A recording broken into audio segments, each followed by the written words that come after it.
창조 스토리 14장 하나님의 카라 사역입니다.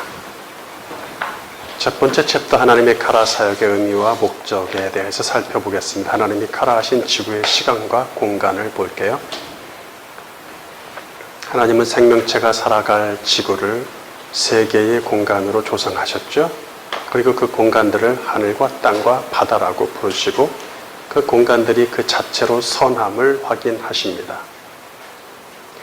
하나님은 무언가를 만드신 후에 그것의 이름을 지어서 부르시는데 이것은 특별한 행위로 보입니다.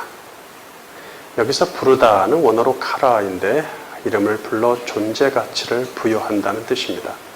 고대에 주인이 어떤 존재 이름을 불러준다는 말은 그것이 그 주인의 소유임을 의미하죠. 창조기사에서 지금까지 하나님이 카라하신 것은 낮, 밤, 하늘, 땅, 바다입니다. 창세기 1장 5절 하나님이 빛을 낮이라 부르시고 어둠을 밤이라 부르시니라.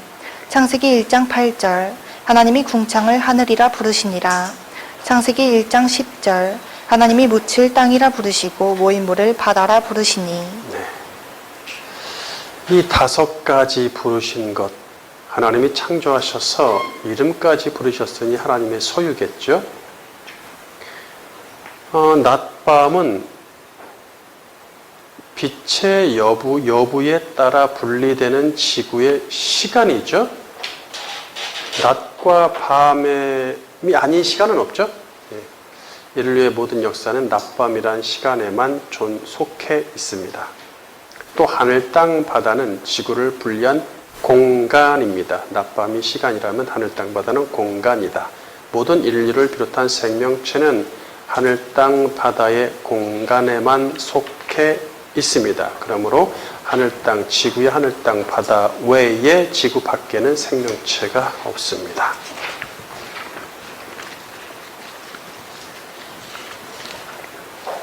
따라서 지구의 모든 존재는 낮밤의 시간과 하늘, 땅, 바다의 공간을 벗어날 수 없어요. 낮밤과 하늘, 땅, 바다를 하나님이 태초에 카라하셨으므로 낮밤의 시간과 하늘, 땅, 바다의 공간은 하나님의 것입니다. 아울러 이 시간과 공간이 하나님의 것이니까 그 시간과 공간 속에 있는 모든 피조물도 하나님의 소유겠죠. 시편 24편 1절 바른 성경 땅과 거기에 가득 찬 것과 세상과 그 안에 사는 사람들은 다 여호와의 것이다. 시편 147편 4절 그가 별들의 수요를 세시고 그것들을 다 이름대로 부르시는도다. 이사야 40장 26절 너희는 눈을 높이 들어 누가 이 모든 것을 창조하였나 보라. 주께서는 수요대로 만상을 이끌어내시고 그들의 모든 이름을 부르시나니 그의 권세가 크고 그의 능력이 강함으로 하나도 빠짐이 없느니라.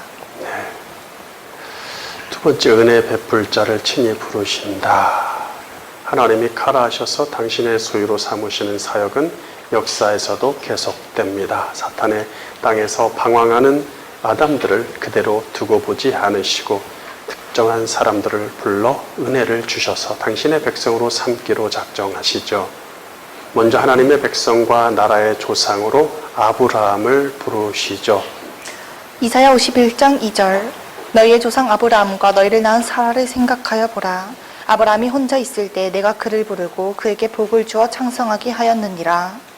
히브리서 11장 8절 믿음으로 아브라함은 부르심을 받았을 때 순종하여 장래의 유업으로 받을 땅에 나아갈새 갈 바를 알지 못하고 나아갔으며. 네. 아브라함과 사레는 택자들의 믿음의 조상이 되어야 하기에 하나님은 그 부부에게 육의 부모가 지어진 이름 대신에 새로운 영의 이름을 주시죠. 영의 아버지가 주신 새 이름으로 아브라함은 민족들의 아비가 되고 사라는 민족들의 어미가 되게 하십니다. 창세기 17장 5절 이제 후로는 내 이름을 아브람이라 하지 아니하고 아브라함이라 하리니 이는 내가 너를 여러 민족의 아버지가 되게 함이니라. 하나님이 또 아브라함에게 이르시되 내 아내 사레는 이름을 사레라 하지 말고 사라라 하라. 내가 그에게 복을 주어 그가 내게 아들을 낳아주게 하며 내가 그에게 복을 주어 그를 여러 민족의 어머니가 되게 하리니 민족의 여러 왕이 그에게서 나리라. 네. 그래 야곱은 최초 택한 백성의 아비가 되어야 하기에 하나님은 그에게 새로운 영의 이름을 주시죠. 이제 이스라엘은 하나님의 소유가 됩니다. 창세기 35장 9절.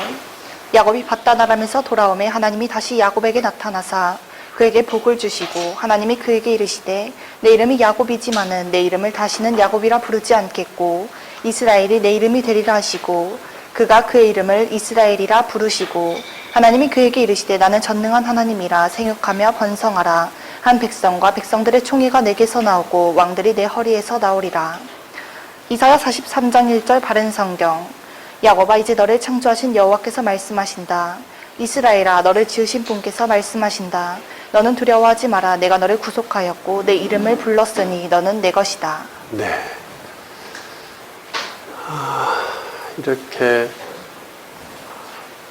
하나님의 아브라함의 영적 자손들을 위해서 아브라함을 조상으로 아브라함과 그의 아내 사라를 조상으로 부르시죠.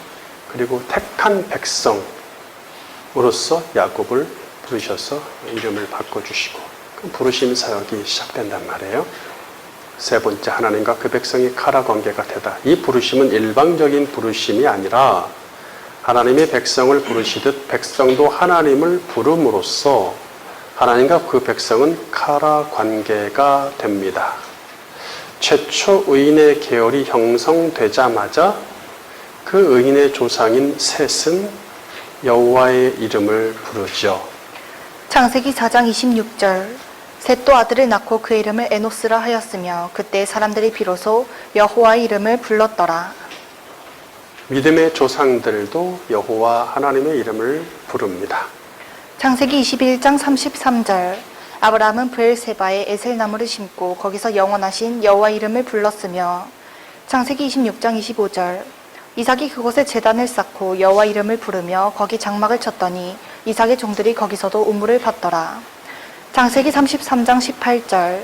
야곱이 밧다나람에서부터 평안히 가나안 땅 세겜 성읍에 이르러 그 성읍 앞에 장막을 치고 거기에 제단을 쌓고 그 이름을 엘엘로에 이스라엘이라 불렀더라. 네.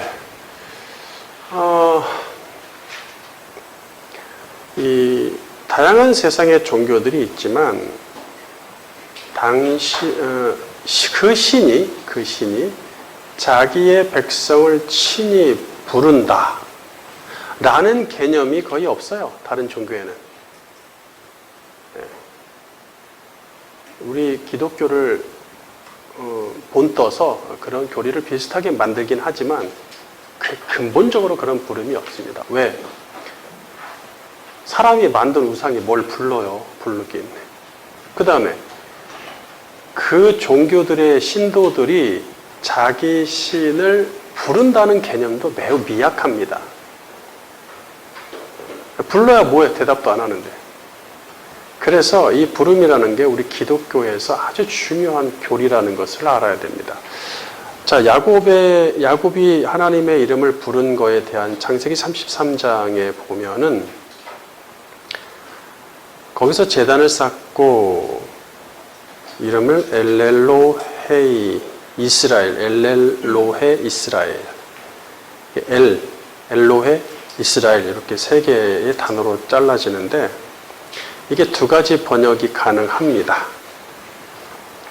하나는 제단의 이름을 엘로헤 이스라엘이라고 불렀다는 것인데 그러나 그런 번역보다 더 좋은 번역은 왜냐하면 이게 하나의 이름이 아니거든요. 여기서 마치 하나의 단어처럼 해놨는데 전혀 그렇지 않습니다. 그냥 따로따로 그냥 독립된 단어들이에요. 그래서 그걸 번역하면 하나님을 이스라엘의 하나님이라고 불렀다가 되는 것이죠. 그가 제단을 쌓고 하나님을 이스라엘의 하나님이라 불렀다. 이것이 훨씬 야곱 스토리와 문맥에 맞습니다. 야곱이 하나님을 택한 백성 이스라엘의 하나님으로 인정하기 시작했다는 것이죠. 너는 이스라엘이다 라고 얘기했는데 무슨 뭐 대단한 게 있을까 그래서 일단은 여자 하나를 취하기 위해서 평생을 이렇게 고생을 하면서 결국 취하긴 취했지만 취해서 재미있고 행복한 나날을 살지도 못하고 죽는 거예요. 그러니까 얼마나 인생이 허무했겠어요. 사실은 야곱의 스토리를 봤을 때 야곱은 그 자식들한테 그렇게 그렇게 애착이 없는 것처럼 보입니다. 물론 이제 그의 사랑하는 아내가 죽고 나서는 자식들한테 애착을 보이고 그것도 이제 굉장히 차별적으로 자식들을 차별하면서 애착을 보이지만 그 전에는 그는 뭐가 목적이죠? 아내를 성취하는 게 목적이었습니다. 아내를 성취했지만 얼마 못 가서 잃고 말죠.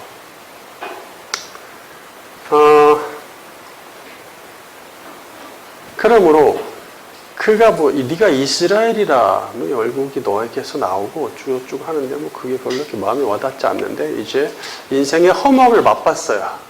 인생의 허무함을 맛보니까 하나님이 말씀하신 그 말씀을 제대로 깨닫기 시작하는 것이죠. 이스라엘의 하나님이시구나. 이스라엘 하나님이라는 것이 그런 뜻이구나. 조금씩 이제 깨닫기 시작합니다. 하나님의 부름받은 택자는 평생 하나님을 부르며 살아야 되겠죠. 시편 116편 1절 흥정역. 주께서 내 음성과 내 간구를 들으셨으므로 내가 그분을 사랑하는도다. 그분께서 자신의 귀를 내게 기울이셨으므로 내가 사는 동안 그분을 부르리로다. 시편 34편 6절.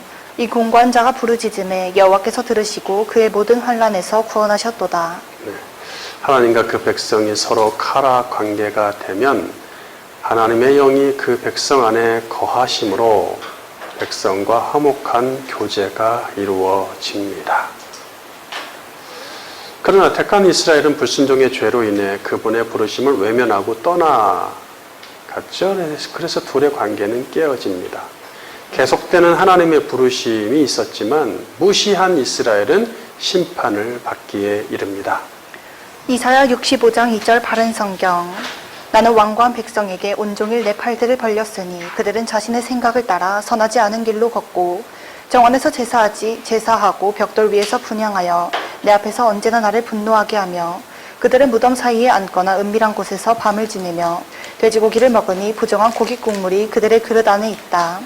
그러나 여호와를 버리며 내 거룩한 산을 잊어버리고 가색의 상을 차려놓으며 무늬에게 혼합주를 가득 부어 바치는 너희여, 내가 너희를 칼에 붙임으로 내가 모두가 사륙하는 자 앞에 엎드러질 것이니 이는 내가 불러도 너희가 대답하지 않으며 내가 말하여도 너희가 듣지 아니하고 너희가 내 목전에 악을 행하며 내가 기뻐하지 않은 일을 택하였기 때문이다. 그러니까 이스라엘한테 율법을 주시고 나의 명령이다, 이걸 명령을 잘 지켜서 우리 카라 관계가 아주 부드럽고 평화롭게 하자, 화목하게 하자 이렇게 했는데 그들이 이제 그 율법을 하는 말씀을 순종하지 않죠. 세상의 것들이 더 자극적이고 재미있고 흥미로우니까 그것들을 자꾸 들여보낸단 말이에요. 그러니까 니네들이 그렇게 하냐 끝, 우리 관계 끝, 이게 아니라 하나님이 계속 다시 카라 하시는 거예요. 계속 얘들아, 야곱아, 이스라엘아, 계속 카라를 합니다. 그래도 안 되니까 이제는 심판밖에 없죠. 여기서 나의 종들은 이스라엘 중에서 구원받을 소수의 남은 자들을 말하겠죠. 여기 없네. 잘렸구나.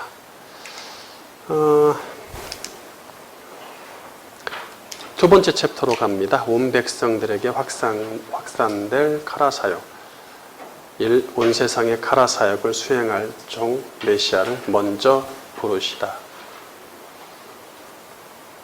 메시아를 먼저 카라 하신다는 거예요. 이게 카라 사역이 성취되려면 하나님 직접 우리를 부르시는 게 아니라 메시아가 먼저, 그러니까 하나님의 이 구속사의 위대한 사역 있잖아요. 그 위대한 사역, 새 시대에 있을 위대한 그런 사역들이 보면은 다 누구한테 적용이 돼요? 아들 메시아한테 먼저 적용이 되는 거예요. 메시아가 그 하나님의 구원을 먼저 맛보고 하나님의 부르심을 먼저 맛보는 거예요. 그리고 나서 이제 그것이 메시아를 통해서 당신의 백성들한테 주어지는 것이죠. 이런 어떤 형식을 취하고 있다는 것을 우리가 이렇게 발견할 수 있죠. 하나님은 당신의 카라 사역이 실패로 돌아가도록 두시지 않고 다시 실현하시겠다고 선언하십니다. 앞서 이사야 65장에서 이스라엘의 심판을 예고하시면서도 뒤에 당신의 종들인 이스라엘의 남은 자들을 구원하시겠다고 말씀을 하시죠. 이사야 65장 13절 바른 성경. 그러므로 주 여호와께서 이같이 말씀하신다. 보아라, 나의 종들은 먹을 것이나 너희는 줄일 것이다. 보아라, 나의 종들은 마실 것이나 너희는 목마를 것이다. 보아라, 나의 종들은 기뻐할 것이나 너희는 수치를 당할 것이다. 네. 이 종들이 이제 이스라엘 중에서 구원받을 남은 자들을 말합니다. 그 남은 자들이 구루터기가 되어 온 민족들이 구름을 받게 되는데 이들 모두가 하나님의 새 창조된 백성이죠. 이사야 43장 1절 바른 성경. 야곱아, 이제 너를 창조하신 여호와께서 말씀하신다. 이스라엘아, 너를 지으신 분께서 말씀하신다. 너는 두려워하지 마라. 내가 너를 구속하였고 내 이름을 불렀으니 너는 내 것이다. 내가 북쪽에게 놓아라 말하면 남쪽에게 붙잡지 마라 말하겠다. 내 아들들을 먼 곳에서 내 딸들을 땅에서 데려오고 내 이름으로 부름을 받은 모든 자 곧 내가 내 영광을 위하여 내가 창조한 자를 데려오라. 그들을 내가 짓고 만들었다. 여기서 1절에 보면 민족적 이스라엘의 최초 부르심, 그렇죠? 1절은 민족적 이스라엘의 최초 부르심이었고 6절은 메시아를 통해 온 민족에 실현될 영적 이스라엘의 부르심입니다. 민족 이스라엘의 부르심과 이사야 43장 1절에 민족 이스라엘 부르심, 그 다음에 6절로 가면은 이제는 영적 이스라엘들의 부르심이란 얘기죠. 이사야 65장 1절 바른 성경. 나는 나를 요청하지 않던 자에게 나를 찾게 했고 나를 구하지 않던 자에게 나를 발견하게 했으며 내 이름을 부르지 않던 민족에게 내가 여기 있다 말하였다. 여기 보니까 1절에 나를 요청하지 않던 자와 나를 구하지 않던 자와 내 이름을 부르지 않던 민족은 다 이방이죠. 이스라엘 외의 이방 민족들을 표현하는 구절들입니다. 복음과 구원이 온 세상에 확산될 것을 암시하고 있죠. 그들이 구약 시대는 전혀 관계 없었던 이방 민족들이 이제 부른다는 거예요. 여호와 이름을. 스바냐 3장 9절 바른 성경. 그때 내가 여러 민족들의 입술을 깨끗하게 만들 것이니 그들이 모두 여호와 이름을 부르며 어깨를 나란히 하여 나를 섬길 것이고. 입술이 깨끗하다. 여러 민족들의 입술이 깨끗하다. 곧 죄가 정결케 된다는 뜻입니다. 하나님은 당신의 종인 메시아를 통해서 남은 백성의 죄를 해결하고 카라 사역을 완성하기로 하시죠. 이를 위해서 먼저 누구를 부른다고요? 당신의 아들 성자를 부르십니다. 이사야 41장 8절 흥정역. 그러나 나의 종 너 이스라엘아, 내가 택한 야곱아, 나의 친구 아브라함의 씨야. 내가 땅 끝에서부터 너를 데려오고 땅의 우두머리들로부터 너를 불러 내게 이르기를 너는 내 종이라. 내가 너를 택하였으며 너를 버리지 아니하였느니라 하였노라. 너는 두려워하지 말라. 내가 너와 함께하느니라. 놀라지 말라. 나는 내 하나님이니라. 내가 너를 강하게 하리라. 참으로 내가 너를 도와주리라. 참으로 내가 내 의의 오른손으로 너를 떠받쳐 주리라. 내가 북쪽으로부터 한 사람을 일으켰은즉 그가 오리라. 그가 해 뜨는 곳에서부터 내 이름을 부르며 배반죽 위에 임하듯 토기장이가 진흙을 밟는 것 같이 통치자들 위에 임하리라. 네. 8절에 보니까 아브라함의 씨가 나오죠. 네. 아브라함의 씨, 이중적 의미를 갖고 이 씨는 남성 단수라고 그랬어요. 항상 남성 단수로 쓰입니다. 1차적 의미는 구원자 메시아입니다. 여러분 교재는 좀 바뀌어 있는데 바꾸세요. 1차적 의미가 메시아, 구원자 메시아이고 2차적 의미는 메시아를 통해 온 세상에 형성된 영적 아브라함의 자손들이죠. 영적 아브라함의 씨들. 이 군집, 무리를 단수로 쓸 수도 있어요. 그래서 씨는 제라는 항상 단수입니다. 첫째는 단수인 이유가 메시아 한 사람을 이야기하기 때문에, 둘째는 아브라함의 영적 자손들이기 때문에 그렇다. 진정한 카라 관계는 성부와 성자로부터 시작된다는 얘기예요. 9절의 성부는 성자를 당신의 카라 사역을 수행할 종으로 부르신다고 되어 있죠. 9절에 보니까 내가 땅끝에서부터 너를 데려오고 땅의 우두머리들로부터 너를 불러 내게 이르기를 너는 내 종이다. 성자를 먼저 성부께서 카라 하신다는 얘기예요. 그리고 25절로 내려가면 성자도 성부를 불러 새 시대의 모범적인 카라 관계가 되십니다. 아버지와 아들이 먼저 성부와 성자께서 먼저 이 아름다운 카라 관계가 됨을 모범적으로 보여주신다는 얘기예요. 그래서 25절에 보니까 그가 해 뜨는 곳에서부터 내 이름을 부르며 그는 메시아죠. 이사야 42장 1절 바른 성경. 내가 붙드는 나이 중 내 마음이 기뻐하는 내가 택한 사람을 보아라. 내가 내 영을 그의 위에 두었으니 그가 민족들에게 공의를 가져올 것이다. 하늘을 창조하여 펴시며 땅과 그 소산을 내시며 땅 위의 백성에게 호흡을 주시며 땅에 다니는 자들에게 영을 주시는 여호와 하나님께서 이같이 말씀하신다. 나 여호와가 의로 너를 불렀고 내가 내 손을 잡아 너를 지킬 것이며 너를 백성의 언약과 민족들의 빛으로 줄 것이니. 네.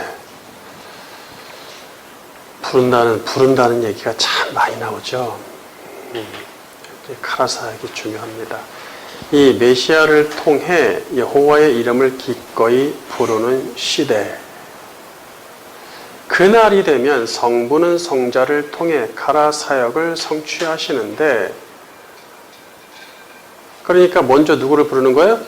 당신의 아들을 구원자로 당신의 일을 카라 사역을 수행할 종으로 성자 예수님을 먼저 부르신단 말이에요. 그러면 그분도 아버지를 이름을 부르겠죠. 그래서 카라 관계가 아름답게 성립이 됩니다. 모범적으로. 그리고 나면 이제 그 카라 사역이 백성들한테 확산되는 것이죠. 누구를 통해서? 메시아, 성자를 통해서 만민에게. 그래서 먼저 성자 메시아는 만민을 부르기 시작하는 거죠. 이사야 55장 3절. 너희는 귀를 기울이고 내게로 나와 들으라. 그리하면 너희의 영혼이 살리라. 내가 너희를 위하여 영원한 언약을 맺으리니 곧 다윗에게 허락한 확실한 은혜이니라. 보라, 내가 그를 만민에게 증인으로 세웠고 만민의 인도자와 명령자로 삼았나니 보라, 내가 알지는 못하는 나라를 내가 부를 것이며 너를 알지 못하는 나라가 내게로 달려올 것은 여호와 내 하나님 곧 이스라엘의 거룩하신 이로 말미암음이니라. 이는 그가 너를 영화롭게 하였느니라. 네. 3절에 보니까 지난번에 어디서도 이거 한 것 같은데 다윗에게 허락한 확실한 은혜니라 에서 뭐뭐에게라는 단어와 허락하다라는 단어가 원어에 없습니다. 그러니까 어려우니까 뭐 이렇게 의역을 한 것 같은데 의역하면서 조금 변질되지 않았나라는 우려가 좀 있습니다. 또는 오류가 생길 수도 있다는 얘기죠. 확실한은 이게 이제 굉장히 해석하기 어려운데 사실 아만이란 단어인데 여기서는 확고한, 신뢰할 만한 이런 뜻이겠죠. 3절 하반절을 원어대로 다시 번역하면 제가 개인적으로 솔직히 말씀드리면 이 아만이라는 것이 너무 어려운 형태로 변형되어 있기 때문에 이것을 해석하는 데는 상당히 좀 시간이 필요할 것 같아요.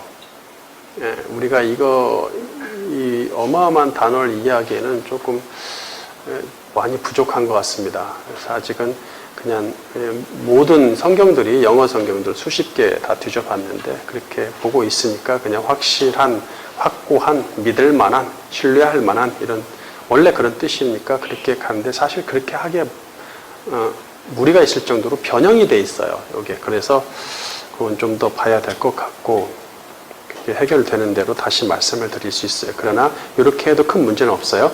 신뢰할 만한, 그렇게 확고한. 그래서 이 부분을 다시 번역하면 내가 너희를 위해 영원한 언약 점 찍고 그 확고한 다윗의 자비로 영원한 언약을 맺을 것이다. 다시요. 내가 너희를 위해 그 확고한 다윗의 자비로 영원한 언약을 맺을 것이다. 내가 너희를 위해 그 확고한 다윗의 자비로 영원한 언약을 맺을 것이다 입니다. 물론 이제 이 다윗의 잡이라는 게 무슨 말이냐? 다윗의 잡이라는 것이 무슨 말이냐? 사무엘하 7장 10절에서 16절에 보면 사무엘하 7장 10절 16절에 첫째 다윗, 여러분은 첫째 다윗이라면 이해하시죠? 첫째 다윗, 이스라엘의 왕이었던 그 다윗. 둘째 다윗, 모두의 왕인 메시아 이렇게 됩니다. 첫째 다윗에게 그의 씨 메시아에 관한 약속을 사무엘하 7장 10절에서 16절에 주셨단 말이에요. 그러니까 다윗에게 많은 자비를 베풀어 주셨죠. 그 자비가 영원한 언약이다라고 할 것 같으면 좀 매우 약해. 무슨 자비? 어떤 자비를 특정하는 것이지 이렇게 되는 거거든요. 그래서 여기서의 다윗은 둘째 다윗을 얘기해야 된다는 것입니다. 하나님은 그 약속을 영원한 약속이라고 칭하시죠.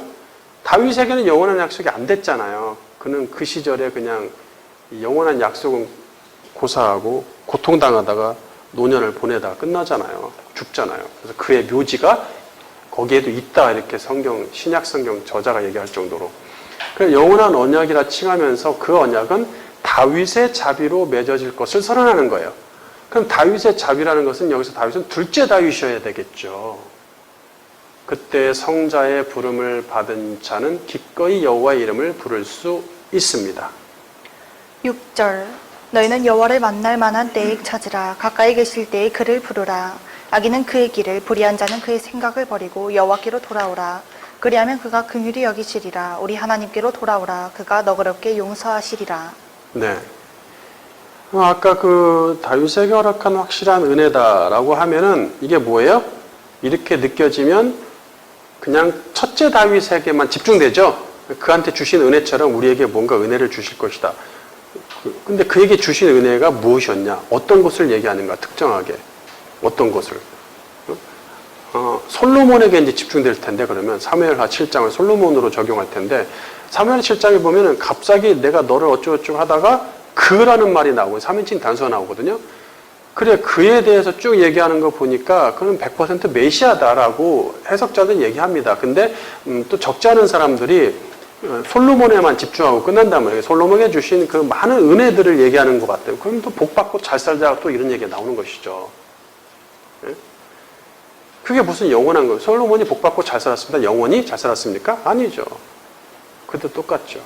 그래서 메시아로 연결시켜서 그 3인칭 단수가 그가 메시아다라고 사무엘하 7장의 언약을 약속을 그렇게 봐야 된다는 것이죠. 그러면은 여기서 다윗에게 허락한 확실한 은혜라고 이렇게 의역을 억지로 그냥 꼬여서 풀어서 의역을 하지 말고 확고한 다윗의 자비로 영원한 언약을 맺겠다. 확고한 메시아의 자비로, 메시아 왕의 자비로 영원한 언약을 맺을 것이다. 이렇게 하면 명확해집니다. 앞뒤 문맥도 정확해지고. 영어 직역성경, 고대 영어 역본들을 보면 그렇게 영어들은 번역을 하고 있어요. 영어 성경들은. 그 다음에 6절에 보니까 우리가 너희는 여호와를 만날 만한 때에 찾으라. 가까이 계실 때 부르라. 찬양도 있고 가사도 있고 막 그랬죠. 여기 6절을 원어대로 다시 번역하면 너희는 여호와를 만날 만한 때에 찾으라. 가까이 계실 때 그를 부르라. 좀 약해요. 번역을 다시 하면 손에 잡힐 때 여호와를 구하라. 사실 너희는 이란 말이 없어요. 인칭 복수 너희가 없어요. 손에 잡힐 때 여호와를 구하라. 그가 가까이 있을 때 그를 불러라. 이렇게 되는 거예요. 그러니까 보고 찾고 왔고 발견했을 때, 봤을 때 여호와를 구하라 이거거든요. 근데 좀 더 직역하면 손에 잡힐 때가 되는 거죠. 잡힐 때 여호와를 구하라. 그가 가까이 있을 때 그를 불러라입니다. 물론 이제 메시아 시대를 얘기하겠죠. 이렇게 메시아 시대가 되면 여호와의 부르심을 통해 여호와를 만날 수 있고 메시아가 백성의 곁에 가까이 계심으로 기꺼이 여호와 이름을 부를 수 있다는 얘기예요. 하나님이 먼저 당신의 택자를 부르심으로써 카라 사역은 시작되는 거. 하나님이 먼저 부르십니다. 이사야 65장 24절 그들이 부르기 전에 내가 응답하겠고 그들이 말을 마치기 전에 내가 들을 것이며 따라서 여호와의 이름을 부르는 자는 신분에 상관없이 누구나 구원을 얻습니다. 요엘 2장 29절 바른 성경. 그날에는 내가 남종들과 여종들에게도 내 영을 부어줄 것이다. 내가 하늘과 땅의 징조들 곧 피와 불과 연기 기둥들을 베풀 것이다. 해가 흑암으로 변하고 달이 피로 변할 것이니 그거 두려운 여호와의 날이 오기 전에 그렇게 될 것이다. 누구든지 여호와 이름을 부르는 사람은 구원을 얻을 것이니 여호와께서 말씀하신 대로 시온산과 예루살렘에는 피하여 살아남은 사람이 있을 것이며 남은 사람들 중에 여호와 이름 부름을 받은 사람들이 있을 것이기 때문이다. 네. 그날은 크고 두려운 여호와의 날은 이렇게 나오죠. 그날 여호와의 날. 그리스도가 강림하시는 날이죠. 그리스도가 강림하시는 날이 그날 여호와의 날, 하나님의 날, 그분의 날 이렇게 표현이 됩니다. 그리스도는 두 번 강림하시죠. 초림과 재림이 있습니다. 그래서 이러한 예언들은 두 가지 의미를 동시에 담고 있다는 이중적 의미를 항상 염두에 두셔야 합니다. 초림의 날에는 신분과 혈통에 관계없이 누구든지 여호와 이름을 부르면 구원의 은혜가 임한다는 얘기예요. 가리지 않습니다. 직업을 가리고 신분을 가리고 민족을 가리지 않습니다. 이렇게 그분의 이름만 부르면 되는 은혜 받기 매우 쉬운 때임에도 불구하고 교만하고 목이 곧아서 그분의 이름을 부르지 않는 자는 재림의 날에 영원한 형벌을 피할 수 없겠죠. 그래서 여호와의 두 날 중에 메시아의 초림의 때는 여호와의 은혜의 해라고 말하고 재림의 때는 여호와의 크고 두려운 날이라고 말합니다. 사실은 초림의 때도 크고 두려운 날이죠. 악인한테는. 그때 결정되니까. 초림하고 재림 사이에 다 결정되기 때문에 심판과 구원이 결정되기 때문에 심판받을 자와 구원받을 자가 결정되니까 그분이 초림하셨을 때도 구원의 날인가 동시에 두려움, 심판의 날도 될 수 있다는 얘기예요. 그러나 정말 크고 두려운 날은 재림의 때겠죠. 구원받기 쉬운 시대임에도 불구하고 실제로 그분의 이름을 불러 살아남는 사람은 소수에 불과합니다. 이 말씀에 보면 너무 쉽잖아요. 자, 이렇게 될 것이다. 이렇게 누구든지 막 다 불러질 것이고 내가 먼저 부를 거 막 그렇게 할 것이다. 굉장히 쉬울 것 같죠. 그러나 어렵죠? 여러분 보세요. 주변에. 얼마나 어렵습니까? 그분의 이름을 좀 불렀으면 하는 그러한 주변에 많은 지인들이 있는데 안 부르잖아요. 안 부르잖아요. 세 번째 챕터, 예수 그리스도를 통해 완성된 가라 사역. 1. 예수님이 부르시는 교회. 약속대로 메시아가 여호와의 이름으로 시온산과 예루살렘에 임하셨으니 그분은 나사렛 예수님이십니다. 그분은 하나님의 뜻을 받들어 하나님의 사람들을 일일이 부르러 다니시죠. 마가복음 1장 19절 바른 성경. 조금 더 가시다가 예수께서 세베대의 아들 야고보와 그의 형제 요한을 보셨는데 그들도 배에서 그물을 수선하고 있었다. 예수께서 곧바로 그들을 부르시니 그들이 아버지 세베대를 일꾼들과 함께 배에 버려두고 그분을 따라갔다. 이제 아들을 통해 당신의 사람들을 직접 부르시니 구약 시대와는 비교도 안 될 정도로 쉽게 하나님과 카라 관계가 성립될 수 있어요. 율법을 잘 지키는 완전한 상태가 아닌 죄인된 모습 그대로 우리를 복음으로 초대하십니다. 마가복음 2장 17절 바른 성경. 예수께서 듣고 그들에게 말씀하셨다. 강건한 자들에게는 의사가 필요 없으나 병자들에게는 필요하다. 나는 의인들이 아니라 죄인들을 부르러 왔다. 자, 그러면 구약시대는 죄인들이 그렇게 많았는데 불렀습니까? 아무나 안 부르셨죠.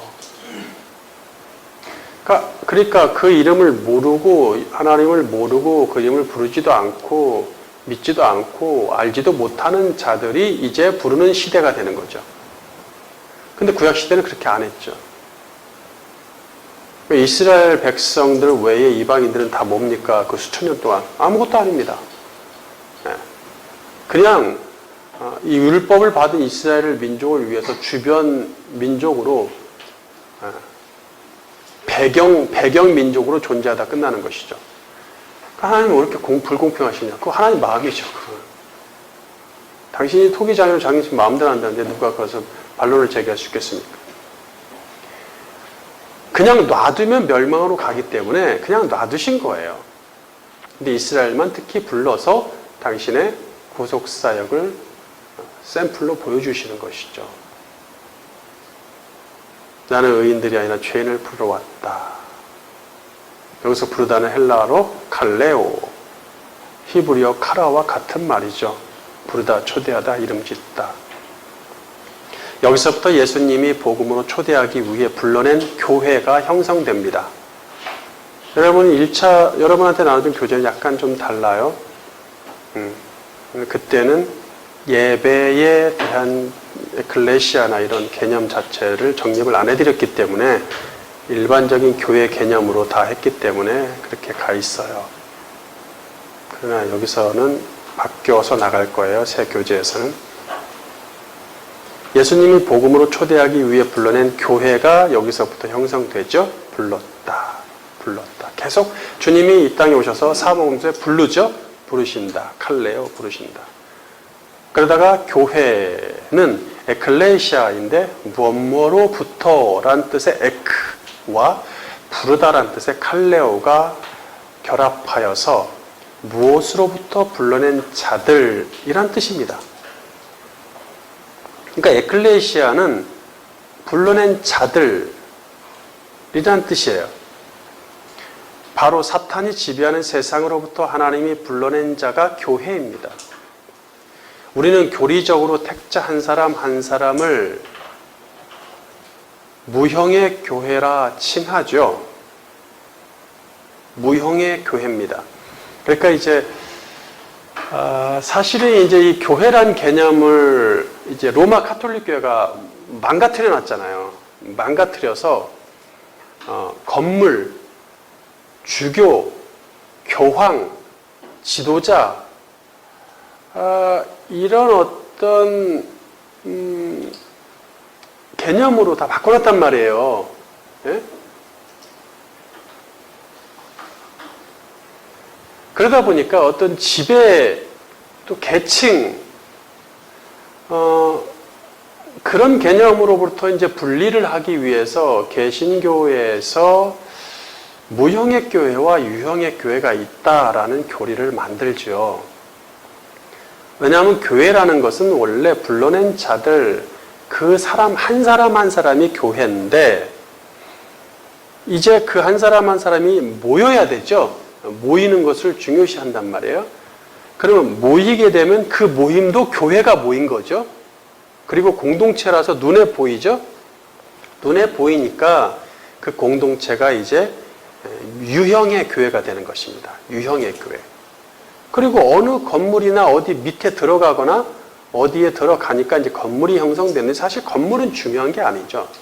왜냐하면 그전에는 들에서 모였고 예수님 시대 어디서 모였죠? 바닷가, 해변가, 들 이런 데서 교회가 형성되죠. 네, 이렇게 모인단 말이에요.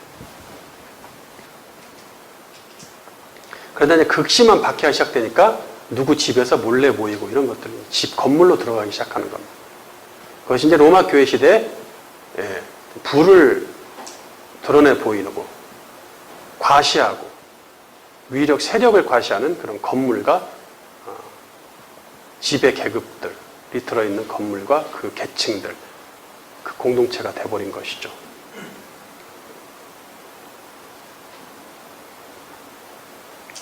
그런데 교회는 이미 구약시대에 야곱에게 예고하셨고 최초로 야곱에게 얘기했죠. 그리고 이스라엘을 통해서 모형으로 보여주셨습니다. 창세기 35장 11절 하나님이 그에게 이르시되 나는 전능한 하나님이라 생육하며 번성하라 한 백성과 백성들의 총회가 내게서 나오고 왕들이 내 허리에서 나오리라. 신명기 9장 10절 여호와께서 돌판을 내게 주셨나니 그 돌판의 글은 하나님이 손으로 기록하신 것이요 너희의 총회 날에 여호와께서 산상 불 가운데서 너희에게 이르신 모든 말씀이니라. 신명기 33장 4절 모세가 우리에게 율법을 명령하였으니 곧 야곱의 총회의 기업이로다. 여기서 총회는 원어로 카할, 불러낸 자들의 모임을 뜻합니다. 카할의 원어가 어디서부터 유래했냐는 것은 약간 논란은 있지만 저는 이제 그 콜, 목소리라는 데서 유래했을 것이다라는 견해를 따르고 있어요. 카할을 헬라어로 하면 에클레시아가 되겠죠. 그렇게 되면 이 약속은 약 2000년이 지나 예수님을 통해서 성취되죠. 마태복음 16장 18절 또 내가 네게 이르노니 너는 베드로라 내가 이 반석 위에 내 교회를 세우리니 음부의 권세가 이기지 못하리라. 은혜의 시대라 할지라도 아무나 자기 의지로 예수를 영접할 수 없고 여호와의 이름을 부를 수 없습니다. 너무 쉬우니까 아무나 부른다? 그건 아니죠. 불러서 거절한 사람들은 애초에 부르시지도 않기 때문에 불특정 다수가 아니라 하나님이 구원하기로 미리 정하신 자들만, 예정된 자들만, 작정된 자들만 부르십니다. 로마서 8장 29절 바른 성경 하나님께서 미리 아신 자들을 그 아들의 형상을 본받게 하기 위하여 또한 미리 정하셨으니 이는 그 아들이 많은 형제 가운데 맏아들이 되게 하시려는 것이다. 미리 정하신 그들을 또한 부르시고 부르신 그들을 또한 의롭다 하시고 의롭다 하신 그들을 또한 영화롭게 하셨다. 네. 구약 시대에 이스라엘 백성만 부르셨지만 지금은 유대인뿐 아니라 이방인까지 동등하게 부르셔서 당신의 자녀로 삼으시죠. 로마서 9장 24절 바른 성경 하나님께서 우리를 이 그릇으로 부르시되 곧 유대인 중에서뿐 아니라 이방인 중에서도 부르셨으니 호세아서에서 그분께서 말씀하시기를 내가 내 백성이 아닌 자를 내 백성이라 사랑받지 못한 자를 사랑받는 자라 부를 것이다. 너희는 내 백성이 아니다 하고 그들에게 말씀하신 그곳에서 그들이 살아계신 하나님의 아들들이라고 불릴 것이다 라고 함과 같다. 네, 여기서 너희는 내 백성이 아니다, 사랑받지 못한 자, 백성이 아닌 자 이런 것들 다 이방인들에 대한 표현하는 호칭이었죠. 호세아서에서 아까 봤어요. 예. 고린도전서 1장 9절 바른 성경 너희를 불러 그들의 아들 예수 그리스도 우리 주님과 더불어 교제하게 하시는 하나님은 신실하시다. 네, 하나님이 카라 사역에 정말 신실하시죠. 네, 열심히 특심이시죠. 하나님도. 두 번째 예수님의 이름을 부르다. 예수님의 이름을 부르다. 바울은 선지자의 예언이 예수 그리스도를 통해 성취되었음을 명시합니다. 로마서 10장 4절 바른 성경 그리스도는 모든 믿는 자들이 의에 이르도록 하시기 위하여 율법이 마침이 되신다. 모세는 율법으로 말미암는 의를 두고 기록하기를 율법을 행하는 사람은 그것으로 살 것이다 하였으나 믿음으로 말미암는 의는 이같이 말한다. 너는 내 마음에 누가 하늘에 올라가겠느냐 라고 말하지 마라. 이것은 그리스도를 끌어내리려는 것이다. 또 누가 무적에게 내려가겠느냐 라고 말하지 마라. 이것은 그리스도를 죽은 자 가운데서 끌어올리려는 것이다. 바울은 구약 시대의 율법으로 말미암는 의와 신약 시대의 믿음으로 말미암는 의가 현저하게 차이가 있음을 강조하죠. 구약 시대의 율법을 잘 지켜서 의에 이르면 구원을 얻지만 이것은 매우 힘들고 어렵습니다. 이스라엘은 율법을 지키지 못해서 의에 이르는 일에 실패했거든요. 그래서 예수님이 신자들을 위해 율법의 마침, 종결로 오셔서 성취로 오셔서 당신을 믿음으로써 의에 이르는 길을 활짝 여십니다. 까다로운 율법으로 의에 이르는 일은 매우 멀어 보이지만 말씀으로 의에 이르는 일은 우리 앞에 가까이 있습니다. 성경책, 교회 많지요? 전도자들 널려 있죠? 예, 언제든지 흔하게 있으니 그리스도의 말씀을 듣기가 너무 쉽고 구원의 방편이 우리 입과 마음에 가까이 있다는 얘기예요. 그러니까 한국처럼 이렇게 교회가 많고 목사가 많고 신앙 서적으로 가득 찬 역사적인 나라는 지금까지 없었단 말이죠. 그러니까 마지막 때에 가장 큰 책망을 받는 곳이 어디입니까? 대한민국이죠. 아셔야 돼요. 좋아할 게 아닙니다. 교회 많다고. 가장 큰 책망을 받게 되어 있습니다. 핑계도 못 대요. 8절 그러면 이것이 무엇을 말하느냐 말씀이 내 가까이에 있으니 내 입에 있고 내 마음에 있다 하였으니 이것은 우리가 전파하는 믿음의 말씀이다. 내가 만일 내 입으로 예수님을 주님으로 고백하고 또 하나님께서 그분을 죽은 자 가운데서 살리신 것을 내 마음으로 믿으면 구원을 받을 것이다. 사람이 마음으로 믿어 의에 이르고 입으로 고백하여 구원에 이른다. 성경이 말씀하시기를 누구든지 그분을 믿는 자는 부끄러움을 당하지 않을 것이다 라고 하였으니 유대인이나 헬라인이나 차별이 없다.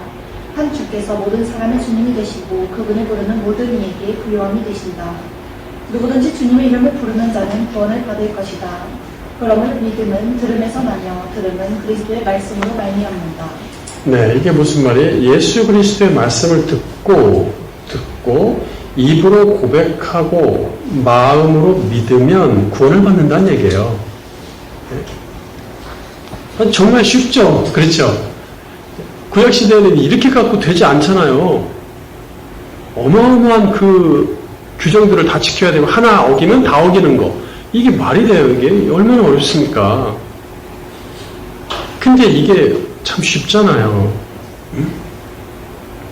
이는 예수님이 구원자이며 주인됨을 입으로 고백하고 하나님이 예수님을 죽음에서 살리심을 믿음으로 믿는 것입니다. 옛 언약 시대에는 말씀을 지켜 행함으로써 구원 얻었지만 새 언약 시대에는 말씀을 들음으로써 믿음이 주어지고 구원을 얻습니다. 물론 이처럼 고백하고 믿는 일은 사람의 의지만으로는 매우 어렵기에 하나님이 믿음을 선물로 주시기까지 하십니다. 선물로까지 주셨어요. 믿도록.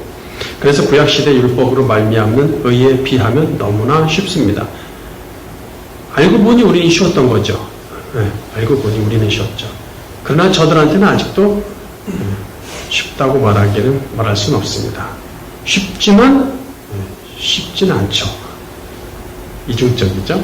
그렇다면 예수님의 이름을 단 한 번만 또 단 몇 번 부르는 것으로 정말 구원받을까요? 그렇지 않습니다. 길거리에서 사형리로 10분 동안 복음을 듣고 전도자가 시키는 말을 입으로 따라하는 것으로 구원에 이를 수 없죠. 한때 사형리가 미국에서 히트를 쳤죠. 어마어마하게 히트를 쳤습니다.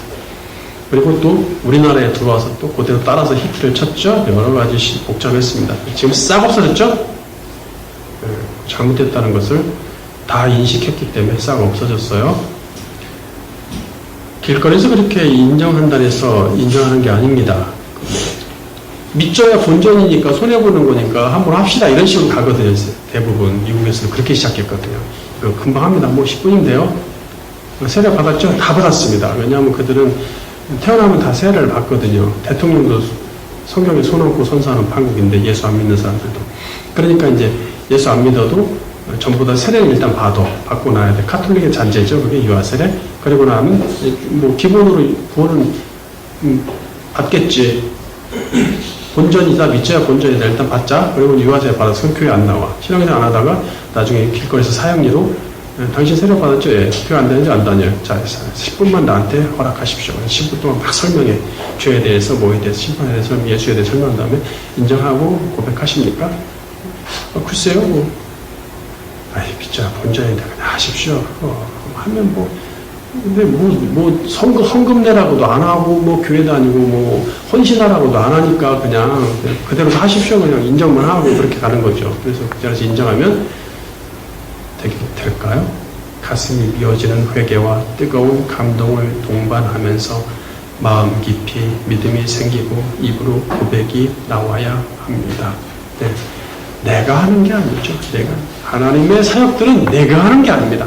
내가 할 수 있는 건 아무것도 없습니다. 아무것도 없습니다. 내 능력과 내 지식과 말주변으로 하는 게 아닙니다. 위대한 전도자들 있잖아요. 역사 교회사에서 위대한 전도자들을 보면요. 그렇게 많이 배운 사람들, 말주변 좋은 사람들은 거의 없습니다. 하나님 그런 사람들 쓰지 않습니다. 왜? 그런 사람들 쓰면 내 말주변, 내 학력으로 됐다 이런 얘기 나오니까. 자기 의로 돌리기 때문에 하나님 그렇게 하시지 않습니다. 그래서 그들은 뭐라고 그래요? 하나님 하셨다 이렇게 고백을 하죠. 세 번째, 선한 싸움을 위한 부르심에서 혼인잔치의 부르심까지. 선한 싸움을 위한 부르심에서 혼인잔치의 부르심까지. 죄악의 어두운 세상에서 예수님의 빛으로 불러낸 사람은 하나님의 소유된 백성과 제사장으로 신분이 바뀝니다. 베드로전서 2장 9절. 그러나 너희는 택하신 족속이요 왕같은 제사장들이요 거룩한 나라요 그의 소유가 된 백성이니 이는 너희를 어두운 데서 불러내어 그의 기이한 빛이 들어가게 하시니 아름다운 덕을 선포하게 하려 하시니라. 너희는 전에는 백성이 아니더니 이제는 하나님의 백성이요 전에는 긍휼을 얻지 못하였더니 이제는 긍휼을 얻은 자입니다. 부당하게 고난을 받아도 하나님을 생각함으로 슬픔을 참으면 이는 아름다우나 죄가 있어 매를 맞고 참으면 무슨 칭찬이 있으리요. 그러나 선을 행함으로 고난을 받고 참으면 이는 하나님 앞에 아름다움이라. 이를 위하여 너희가 부르심을 받았으니 그리스도도 너희를 위하여 고난을 받으사 너희에게 본이 비쳐 그 자식을 따라오게 하려 하셨느니라. 네. 그러니까 이 고귀한 이 부르심이라는 것은 선한 싸움, 선한 행위, 행함, 그것이 꼭 여기서 선은 아가도스의 선인데 쉽지 않죠. 그것은 쉽지 않습니다. 이 세상에서 예수 그리스도의 그 선을 행한다는 것은 어렵습니다. 만만치 않습니다. 고달픕니다. 많은 에너지를 요합니다. 빠집니다. 그러니까 믿는 사람을 제가 이렇게 만나잖아요. 그러면 그렇게 에너지가 많이 빠지지 않는데 믿지 않는 사람을 만나면 에너지가 쫙 빠집니다. 에너지가 쫙 빠져요. 그냥 영향력이 큽니다. 그러니까 그것이 고난이죠. 고난입니다. 그리스도가 고난받았으니 우리도 고난받아야 되는 건 당연하시죠. 주님과 카라 관계의 유지는 쉽지 않아서 고난을 수반하지만 하나님의 은혜를 생각하며 이겨내야겠죠. 또한 자신을 쳐서 복종시킴으로써 세상의 것들을 쫓지 말고 영원한 것들, 하늘의 것들을 쫓아야 합니다. 디모데전서 6장 6절 바른 성경. 그러나 자족하는 마음이 있으면 경건은 큰 유익이 된다. 우리가 세상에 아무것도 가지고 오지 않았으니 또한 아무것도 가지고 가지 못한다. 우리가 먹을 것과 입을 것이 있으면 그것으로 만족할 것이다. 그러나 구하게 되려는 자들은 유혹과 올무와 여러 가지 어리석고 괴로운 욕심에 떨어지니 이런 것들이 사람을 파멸과 멸망에 빠지게 한다. 돈을 사랑하는 것이 모든 악의 뿌리니 어떤 이들은 돈을 사모하다가 믿음에서 떠나 많은 고통으로 자기를 찔렀다. 하나님의 사랑아, 너는 이것들을 피하고 의와 경건과 믿음과 사랑과 인내와 온유를 따라라. 믿음의 선한 싸움을 싸우고 영생을 취하라. 이를 위하여 내가 부르심을 받았고 또 많은 주민들 앞에서 선한 신앙 고백으로 고백하였다. 네. 세상 사람들은 뭐예요? 다 부르심을 받지 못한 사람들은 뭐예요? 네. 부하게 되는 것이 목적이죠. 먹고 사는 게 목적이에요. 무엇을 먹고 무엇을 마시고 무엇을 입을까, 이런 것들이 전부입니다. 그러나 우리는 그게 아니잖아요. 우리가 똑같이 그들과 같이 살면 무슨 그것이 구별된 부르심이, 그게 무슨 부르심을 받은 자들이에요? 오늘날 교회 안에 많이 돈을 사랑하는 사람들이 있잖아요. 교회 자체가 돈을 사랑하고 지도자와 거기 있는 교인들도 돈을 사랑하고 그것을 추구한단 말이죠. 그것들을 피해라. 그런 건 아니다. 말씀대로 굳게 지키고 선을 행하는 일은 신자 그 일생에 계속되는 전쟁이죠. 전쟁. 영적인 전쟁. 싸움입니다. 그래서 싸움이라고 해요. 믿음의 선한 싸움이다. 이 싸움에 열심을 다할 때 마지막에 우리 주님과 똑같은 영광을 얻는, 여기서 보니까 이 싸움을 위해서 부르심을 받았다. 우리의 칼레, 우리의 부르심은 싸움을 위한 거래요. 네, 전쟁입니다. 전쟁. 데살로니가후서 2장 13절 바른 성경. 그러나 주께 사랑을 받는 형제들아, 우리가 너희를 위하여 항상 하나님께 마땅히 감사해야 하는 것은 하나님께서 너희를 처음부터 택하셔서 생명이 거룩하게 하심과 진리를 믿음으로 구원을 받게 하셨기 때문이다. 이것을 위하여 하나님께서 우리의 복음으로 말미암아 너희를 부르셨으니 이는 우리 주 예수 그리스도의 영광을 얻게 하시려는 것이다. 그러므로 형제들아, 굳게 서서 우리의 말이나 편지를 통하여 너희가 그런 전통들을 굳게 지켜라. 네. 너희가 배운 전통들, 이게 얼마나 이 사도들의 전통들이 지금까지 얼마만큼 전해지는지는 모르겠어요. 하도 많이 변형돼서 주님과의 온전한 카라 관계는 마지막 날에 주님이 재림하셔서 신부인 교회를 하늘 혼인잔치에 카라 초대하심으로 완성이 됩니다. 카라는 나를 부르셔서 내가 주님의 자녀가 됐어. 끝이 아니에요. 계속되는 거예요. 카라는 사역은 계속되는 거예요. 하나님의 그 부르심의 사역에 나를 부르셨으니 나는 구원받았으니까 끝. 나는 구원받았으니 일단 됐어. 이게 아니라 하나님의 카라 사역은 계속 우리는 돕는 자가 돼야 돼요. 그래서 마지막에 나를 카라하실 때가 있죠. 그게 혼인잔치로의 초대하다, 부르다, 다 카라입니다. 칼레오. 혼인잔치에 부름받은 자는 살아있을 동안 주님과 함께 쌓은 선한 행실의 대가로 혼인잔치에 합당한 세마포 예복을 입게 된단 말이에요. 계시록 19장 6절 가는 성경. 또 내가 많은 무리의 소리 같고 많은 물의 소리 같으며 강한 노래 소리 같은 것을 들었는데 그 소리들이 말하였다. 할렐루야, 주 우리 하나님, 그 전능하신 분께서 다스리신다. 기뻐하고 즐거워하며 그분께 영광을 돌리자. 이는 어린 양의 혼인날이 이르렀고 그분의 신부가 자신을 준비하였으며 그 신부에게 빛나고 깨끗한 세마포 옷을 입는 것이 허락되었기 때문이다.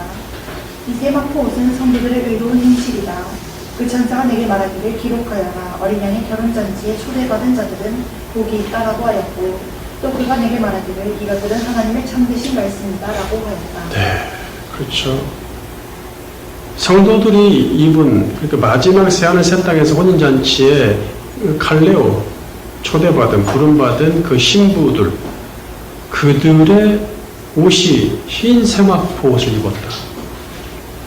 그게 뭐라? 성도들의 의로운 행실이다. 우리 삶 속에서 주님의 카라 사역에 합당하게 살아야 되는 것이죠. 그리고 그 사역을 위해서 우리가 돕는 자가 되어야 되는 것이죠. 그런 것이 없으면 그 옷을 입지 않은 거예요. 세마포 옷을. 그 세마포 옷을 입지 않은 사람은 그 부름을 마지막 최종적인 부름, 마지막 최종 카라 사역이 뭐예요? 혼인잔치로의 초대인데 그것이 없다는 얘기죠. 결론, 태초에 하나님은 당신의 창조세계의 시간과 공간을 카라하셔서 거기에 속한 만물이 당신의 소유임을 밝히셨습니다. 태초에 시작하신 하나님의 그 카라 사역은 그걸로 끝나는 게 아니라 인류 역사에서 계속 이어지고 마지막까지 계속 이어지는 거죠. 당신의 사람을 부르셔서 복음으로 카라 초대하시고 그 초대에 응한 자를 당신의 소유로 삼으십니다. 온 세상의 소유주이신 주님이 우리 한 사람 한 사람을 부르셔서 복음으로 카라 초대하셨고 우리는 그 부르심에 기꺼이 응했습니다. 게다가 입으로 고백하고 마음으로 믿는 일은 우리 의지로 된 것이 아니라 은혜의 선물입니다.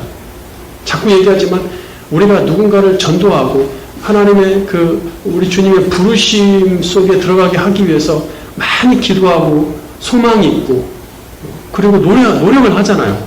근데 안 되죠. 안 됩니다. 어떤 사람은 평생을 한 사람을 위해 바쳤는데도 안 되고 눈을 감는 경우가 허다합니다. 그러면 반대로 이렇게 생각해 보세요. 내가 이렇게 부르심에 응했다는 것은 이건 기적이구나. 그 어려운 부르심에 응하는 걸 나는 응했지 않냐. 나는 부르셨지 않냐. 이거 얼마나 큰 기적과 은혜인가.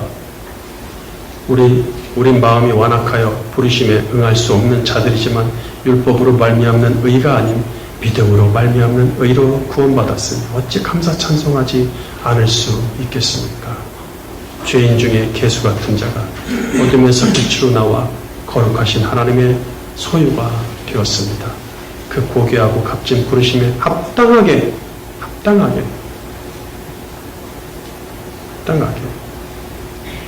하나님과의 카라 관계를 부지런히 유지하며 그 카라 사역에 동참하는 성도가 되기를 주님의 이름으로 축원합니다.